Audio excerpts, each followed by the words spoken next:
Hei taas, koska sä oot täällä, sua todennäköisesti kiinnostaa yrttien kasvattaminen.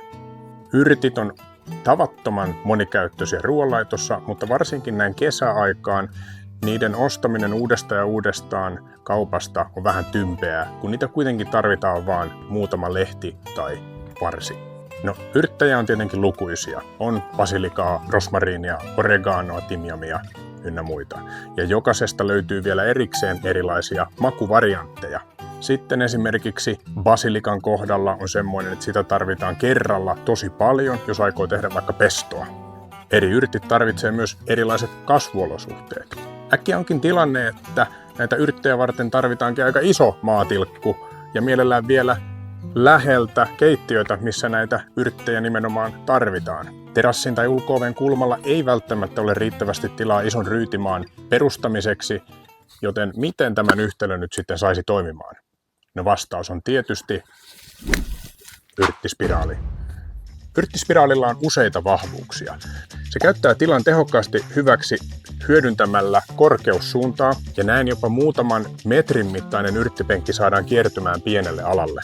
Toisena hyötynä yrttispiraalilla on siitä sen muodosta aiheutuvat erilaiset mikroolosuhteet, jolloin erilaisiin olosuhteisiin sopivat kasvit saadaan kaikki tähän pienelle alueelle istutettua. Yrttispiraalin yläosassa on kuivempaa kuin sen alaosassa, koska vesi valuu alas. Ja yrttispiraalin eri osat ovat eri aikaa vuorokaudesta auringonpaisteessa. Kolmas hyöty on vähentynyt kastelun tarve, koska ne janoisimmat kasvit voidaan istuttaa tänne yrttispiraalin alapäähän, jolloin ne pärjäävät siellä itsekseen. Neljäs hyöty yrttispiraalista on, että nämä kivet, joista yrttispiraali muodostetaan, keräävät auringon lämpöä ja pitävät spiraalin ympäristöä lämpimänä esimerkiksi keväällä ja syksyllä, kun muuten alkaa olla jo vähän viileämpää. No, viides, eikä todellakaan vähäisin seikka on, että tämä yrttispiraali on itsessään ihan hauska ja näyttävä elementti, riippuen nyt kuinka sen sitten rakentaa. Tällaiset tuuheat yrtit on vaihtelevan värisiä ja hauskoja, ja tosiaan nämä kivet tai tiilet, joita siihen valitsee, tuo siihen myös semmoista jykevyyttä ja mielenkiintoa. Seuraavaksi käyn läpi yrttispiraalin rakennusvaiheet, mutta kannattaa katsoa videon loppuun asti. Mä käyn siellä vielä läpi, miten mun ensimmäinen yrttispiraali epäonnistui ja miten mä pyrin korjaamaan nuo silloisen yrttispiraalin ongelmat. Yrttispiraalin suunnittelun ensimmäinen vaihe on sopivan paikan valinta. Tämä on kaikista tärkein asia. Paikan pitää saada riittävästi useita tunteja auringonvaloa joka vuorokausi. Sijainti tulisi olla mahdollisimman lähellä keittiötä tai terassin kulmaa, niin kuin se meillä on, jotta niiden yrttien hakeminen olisi mahdollisimman vaivatonta ja sitä tulisi oikeasti hyödynnettyä. Yrttispiraalin on lisäksi päästävä joka puolelta helposti käsiksi, ja ehkä juuri tässä sijoittelussa se ensimmäinen oma yrttispiraali meni kaikista pahiten pieleen. No, sitten seuraava vaihe, eli materiaalien kerääminen. Se on aika simppeliä, tarvitaan vain multaa, kiviä tai tiiliä ja haluamasi yrtit. Kolmas vaihe on kasata multa haluamasi kokoiseksi kasaksi, karkeasti ehkä semmoinen vajaan metrin korkuinen ja noin 1,5 metriä leveä. Multa, jota tämän yrttispiraalin kokoamiseen käytetään, ei tarvitse olla erityisen laadukasta tai kallista, mutta ihan se pintakerros, johon ne yrtit istutetaan, saisi olla ehkä jotain vähän parempaa tavaraa. Yrttispiraalin teossa voi hyödyntää lahopuuta laittamalla sitä tuonne vähän niin kuin sisälle tukirangaksi. Se myös imee itseensä kosteutta ja sillä lailla helpottaa näiden kasvien pärjäämistä. Myös vähentää sitä mullan tarvetta, kun se vie sieltä vähän tilaa. Tämä lahopuun lisääminen ei toki kuitenkaan ole pakollista. No, mullan kasaamisen jälkeen anna sille kunnolla vettä niin, että se asettuu ja painuu, ettei sitten kokoamisen jälkeen enää hirveästi eläisi se muoto, koska muuten se saattaa mennä vähän vinksalleen sitten jälkikäteen. Tämän jälkeen laitetaan kivet paikalleen siten, että isot kivet tulee tänne pohjimmaiseksi ja siihen päälle sitten pienempiä kiviä, niin se kokoaminen on huomattavasti helpompaa ja siitä rakenteesta tulee vakaampi. Viimeiseksi arvioit, että minkälaiset kasvuolosuhteet missäkin kohtaa on ja istuttelet yrtit sinne sopiville paikoilleen. Semmoisia seikkoja, joihin kannattaa kiinnittää huomiota, on, että mikä tästä yrttispiraalista on se aurinkoinen puoli. Tässä yrttispiraalissa se on ehdottomasti tämä itä- kautta etelärinne ja tämä pohjoisrinne on varjoisempi. Sen takia tänne pohjoisrinteelle on laittanut persiliaa. Tuossa taitaa olla Kiinan sipuli. Salvia on tuossa, mutta tämä saa jo vähän paremmin aurinkoa. Basilika tarvitsee paljon aurinkoa, niin se on tässä paalupaikalla. Täälläkin on vähän salviaa. Täällä alapäässä, joka on selvästi sitten taas kosteempi, niin on laittanut sitruunamelissaa. Taitaapa tuossa olla myös ruohosipuli ja tilli. Ruohosipuli voisi toisaalta olla kyllä myös tuolla ylempänäkin, mutta se ei ole kovin nirsokasvi noin ylipäänsä. Siinä nyt oli tyhjä tila ja sen halusin hyödyntää. No sitten täällä yrttispiraalin yläosassa on tuuhea rosmariini. Täällä on oregano, joka kukkii kivasti ja houkuttelee pölyttäjiä. Täällä on myös timjamia. Nämä on kaikki semmoisia tyypillisiä vähän kuivemman ja aurinkoisemman paikan yrttejä. Ja siksi ne on täällä ylimmäisinä, jossa olosuhteet on kaikista kuivimmat. Itselleni tämä yrttispiraali tuli perustettua tällaisen jo valmiiksi korkeaan paikkaan kohopenkille, joten tälle tuli korkeutta aika paljon. Ja tämän vuoksi päädyin tekemään tähän vielä tämmöiset askelmat, jotta tätä pystyy helposti kiertämään ja kävelemään. No nyt täällä vähän kasvaa jo vähän tomaattia ja muutakin, mutta tämä on helppo kiertää. Tässä menee tämmöinen kivipolku ympärillä. Ja tarkoitus on nimenomaan tehdä tästä spiraalista niin helppokäyttöinen kuin vaan mahdollista. Heti tuosta spiraalin reunalta alkaa terassi ja siinä ensimmäisenä on ovi keittiöön.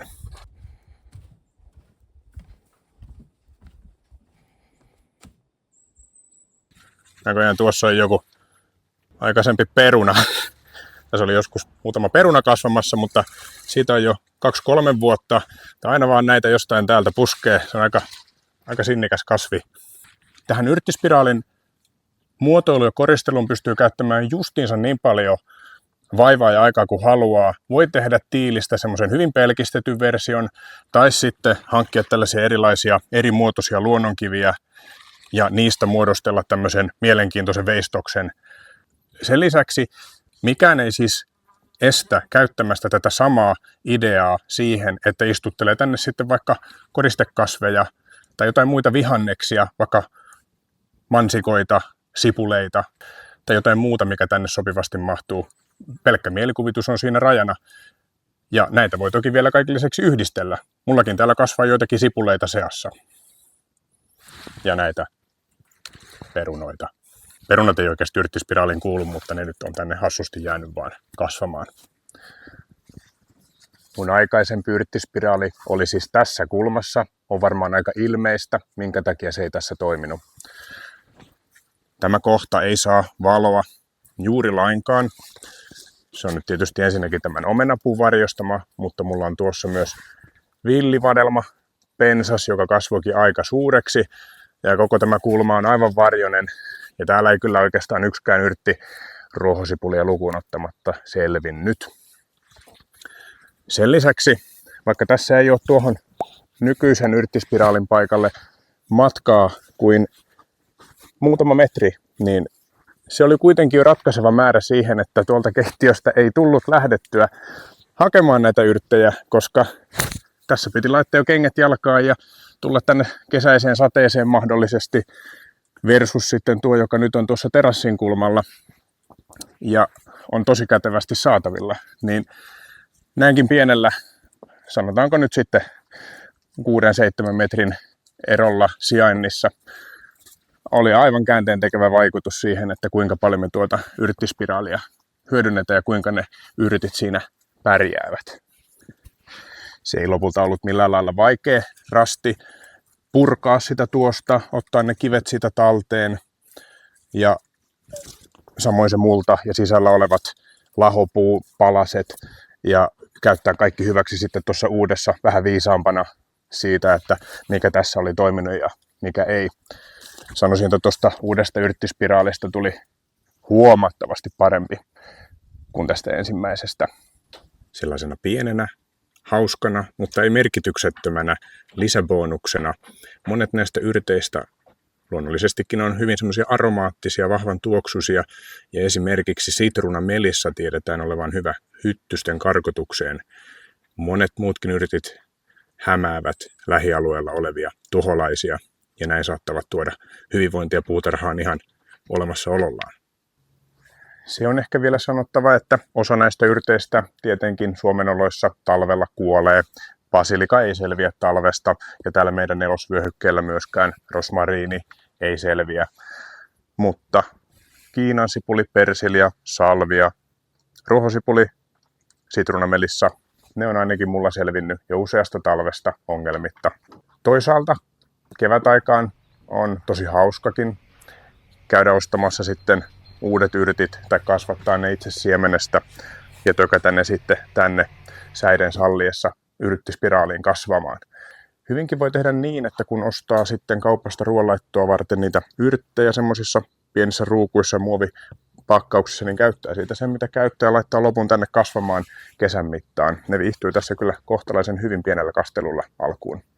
Mutta kokonaisuutena tämä tekee tästä yrtin kasvattamisesta aika tehokasta. Se vähentää sitä tarvetta, että näitä tarvii ulkopuolelta olla koko ajan ostamassa lisää. Tässä on myös tämmöinen hyvin permakulttuurille tyypillinen ajattelutapa, jossa hyödynnetään luonnon omia passiivisia mekanismeja, niin kuin lämmönkeräys, veden kierto tuolla spiraalissa, erilaiset valo-olosuhteet. Ja mikään näistä ei siis sen rakentamisen jälkeen varsinaisesti tarvitse enää ihmisen väliintuloa. Tämmöinen projekti on yrttispiraali. Semmoiselle henkilölle, joka ei ehkä permakulttuurista ole vielä paljon kuullut, niin tässä on hyvä ensimmäinen projekti, jota voi kokeilla ja katsoa, että miten tämmöinen permakulttuuri-ideologia omalla kohdalla ja omalla pihalla lähtisi toimimaan. Mutta tässä kaikki, mitä mulla on oikeastaan yrttispiraalista sanottavaa. Nähdään seuraavassa videossa ja seuraavassa projektissa. Heippa!